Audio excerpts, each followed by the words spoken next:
So, June 1st, 2025, the beginning of Operation Spiderweb. And that operation was strategic.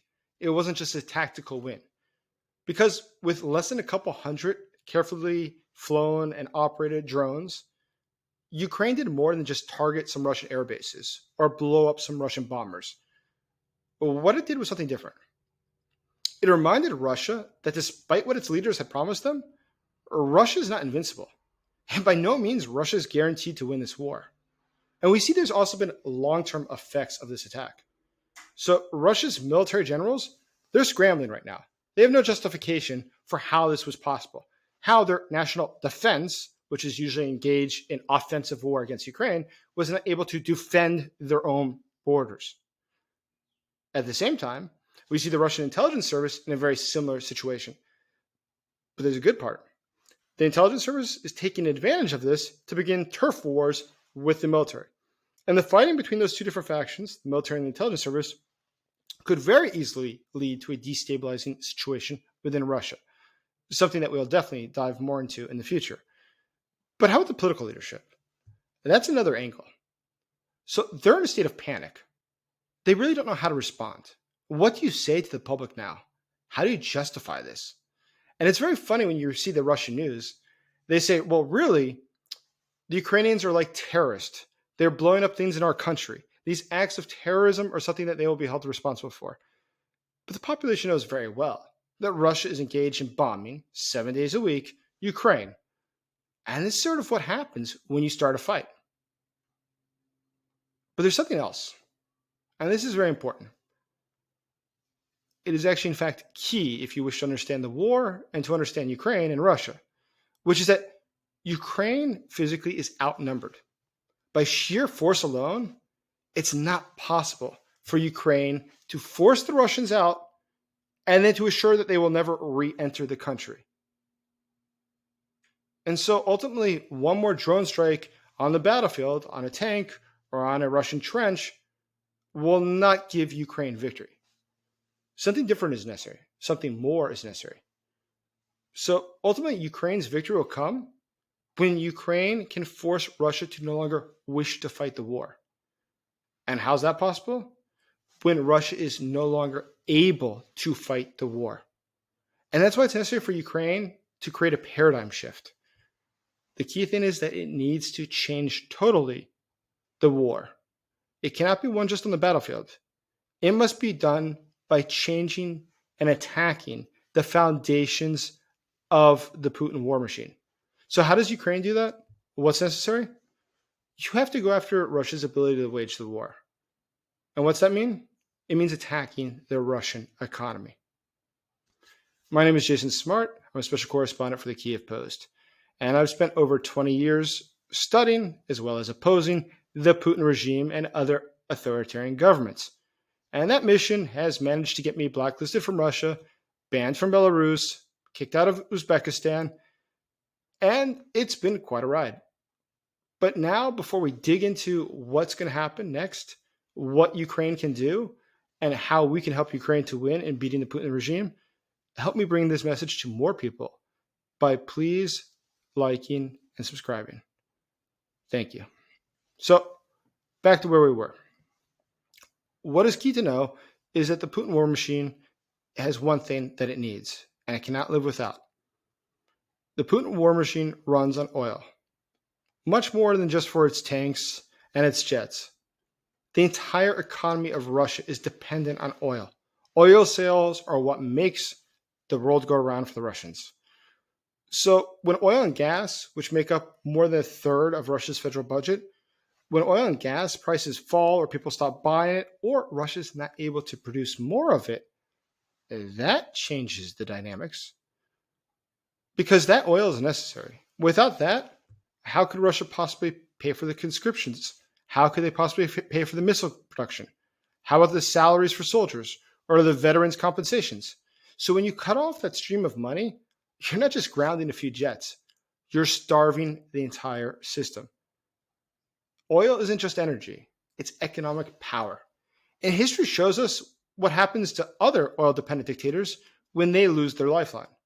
Remember in the 1980s, oil prices fell from $35 to $10 per barrel. And guess what happened? The Soviet Union was in the business of selling oil. And the oil prices collapsing, cut off half of its hard currency earnings. That accelerated the economic decline and the collapse of the Soviet Union. In 1979, the Shah of Iran was facing double-digit inflation, collapsing real wages. But guess what? The oil prices collapsing helped set the conditions that fueled the revolution. And today, as Ukraine fights to defend itself from Russia, in a situation that's truly like David and Goliath, Ukraine, keep in mind, only has about 22 million people in its free territory, whereas Russia has about 140 million.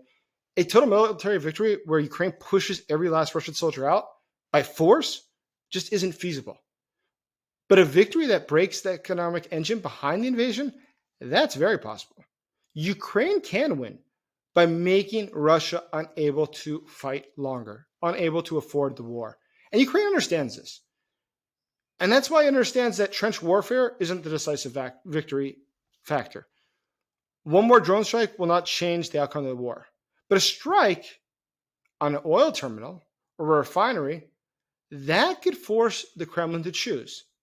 Does it pay its soldiers or does it keep the lights on?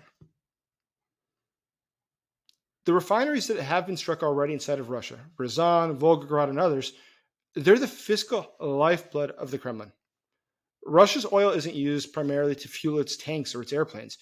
It's primarily used to fuel the state budget. So when Ukraine strikes oil infrastructure, it's not just hitting logistics. It's hitting the regime's wallet. And every refinery put offline means there's going to be less revenue.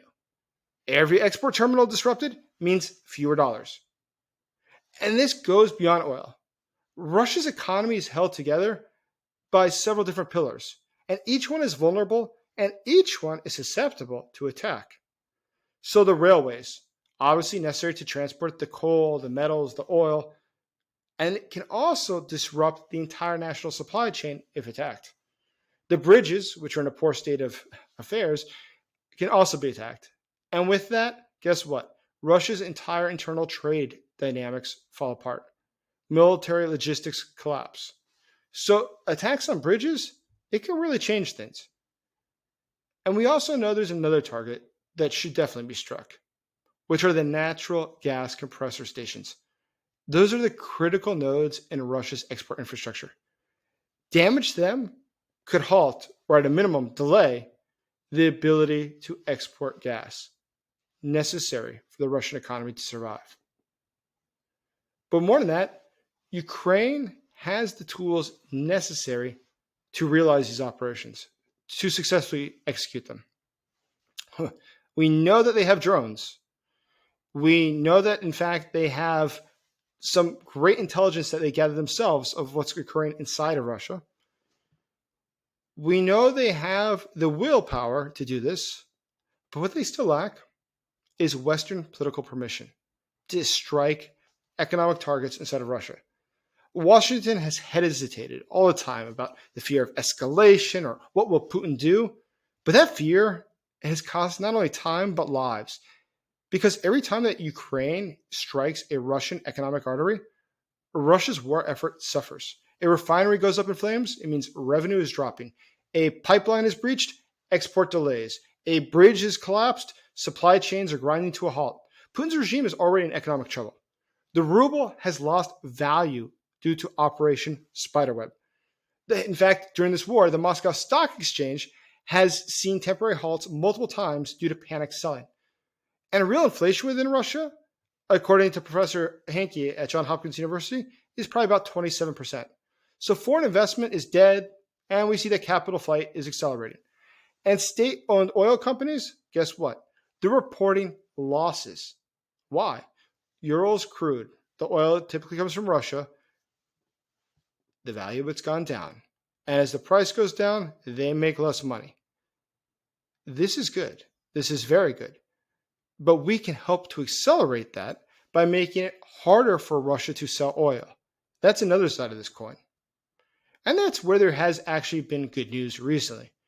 And one step in the right direction is the recent proposal for Sanctioning Russia Act of 2025, which is the bill proposed by Senator Lindsey Graham and Richard Blumenthal. Now, that would put a 500% tariff on Russian origin oil, gas, uranium, and petrochemicals. And companies, namely Chinese and Indian companies, that buy those, they would be seriously at a disadvantage because at that point, they would put their entire country at risk. And given that these companies are typically tied to their states, those states are unlikely to choose future trade with Russia over trade with the United States. It's simply not worth it. They do far more trade with the United States than they do with Russia. So cheap oil might be attractive, but it's not worth throwing away the United States as a trade partner. So what happens next? Well, ultimately, we see a few different things happening. We see that right now, within Russia, there's a lot of concern. They realize that these sanctions that are coming or could be coming soon could really be doing damage to Russia. And we see the secondary effects of that. So we see that there has been a decrease of purchasing of Russian oil by India, for instance. We know that within China, there's actually a problem of people with Slavic names opening bank accounts because Chinese banks are so afraid that they might accidentally open a bank for a Russian engaged in sanctioned activity, which would then put at risk that entire bank's business with the United States. And it's simply not worth it. It's simply not something that they're willing to take the risk. So yes, these sanctions actually could totally change the outcome of the war. Keep in mind, more than a third of Russia's budget is tied to this. If nobody buys the oil, Russia cracks. But we have to do more to widen the gaps. Gary Kasparov has said before that Russia doesn't stop when it's tired. It only stops when it's forced to stop. And so ultimately, Russia will not stop due to a battlefield lost in Bakhmut. But it may stop when it no longer has money to pay the salaries of its conscripts, when arms factories can't buy components, or when their soldiers return back to Russia, broke and angry, having been abandoned by their leadership. The war won't end due to the negotiations. It will only end when Russia realizes it cannot continue to fight. When Putin sees that his war chest has dried up, and now he's been put into a bad situation. His regime is now being challenged. Remember, Putin is a dictator, and ultimately dictators survive by paying off the people who hold the guns. If those people stop getting paid, the regime starts to break. And that's why Ukraine must be allowed to strike within Russia economic targets immediately. Because it's not just about fighting in the battlefield. It's about destroying Russia's ability to wage war. We must stop fearing what Putin will do and start forcing him to face the consequences for what he has already done. Every barrel of oil, every ton of gas exported, it extends the war. So starving the regime is the only way to stop it. Putin will only stop when he is stopped. Otherwise, we're not supporting Ukraine. We are just wasting time, which is costing lives. If we want to support Ukraine, we should allow it to do what's necessary to make it impossible for Russia to win. Thank you for listening. Please like and subscribe. And as always, thank you very much for supporting Ukraine.